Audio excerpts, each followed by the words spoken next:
নমস্কার বন্ধুরা, আজকে পাবদা মাছের একটি ভিন্ন স্বাদের রেসিপি নিয়ে আপনাদের কাছে চলে এসেছি।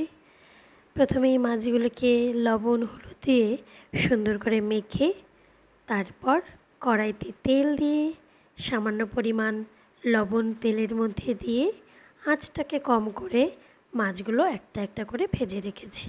তো বন্ধুরা দেখতে পাচ্ছ ভাজা মাছগুলোকে তুলে রেখেছি। এরপর একটা পেস্ট তৈরি করেছি।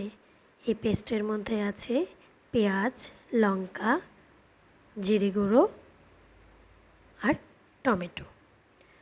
কড়াতে তেল দিয়ে তেলটা গরম হয়ে গেলে ফোড়ন হিসেবে দিয়ে দিলাম কালো জিরে। এরপর কালো জিরের পরে এর মধ্যে দিয়ে দেবো কুচনো পেঁয়াজ। পেঁয়াজটা একটু লাল ভাজা হয়ে এলে পেস্ট করে রাখা মশলাটা এর মধ্যে দিয়ে দিলাম। দিয়ে দেবো এখানে পরিমাণ মতো নুন, দিয়ে দেবো পরিমাণ মতন হলুদ এবং একটু সামান্য পরিমাণ জল দিয়ে মশলাটাকে আমি সুন্দর মতন কষিয়ে নেব।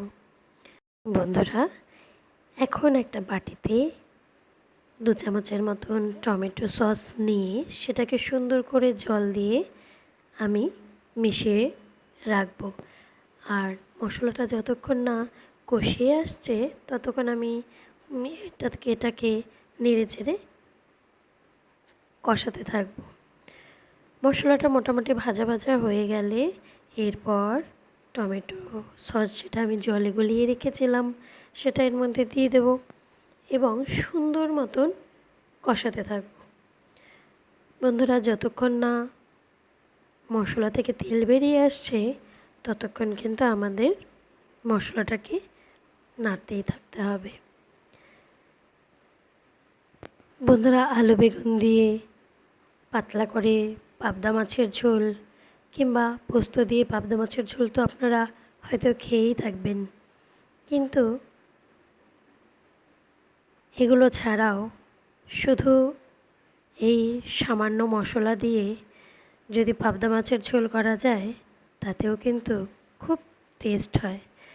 বন্ধুরা, এরপর আমি গরম করে রাখা জল কষিয়ে আসা মশলাটার মধ্যে আমি দিয়ে দিলাম।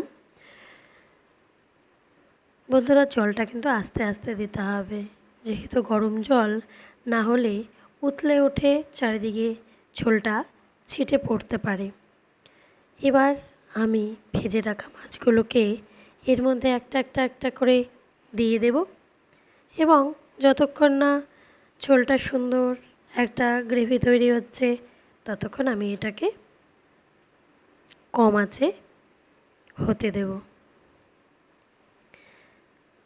আশা করি বন্ধুরা আপনারা ভিডিওটা প্রথম থেকে শেষ পর্যন্ত দেখবেন এবং এভাবে বাড়িতে রান্না করে খেয়ে দেখবেন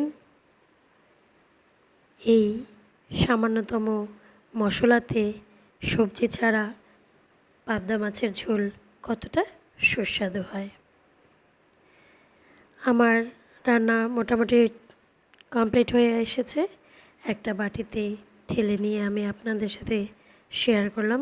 কি দারুণ এসেছে ঝোলের কালারটা। তো বন্ধুরা, আপনারা যারা আমার এই ভিডিওটি দেখলেন, আমি আশা করব আপনারা আমাকে কমেন্ট করে আমার কাজকে উৎসাহিত করবেন। আমার সকল বন্ধুদের ধন্যবাদ।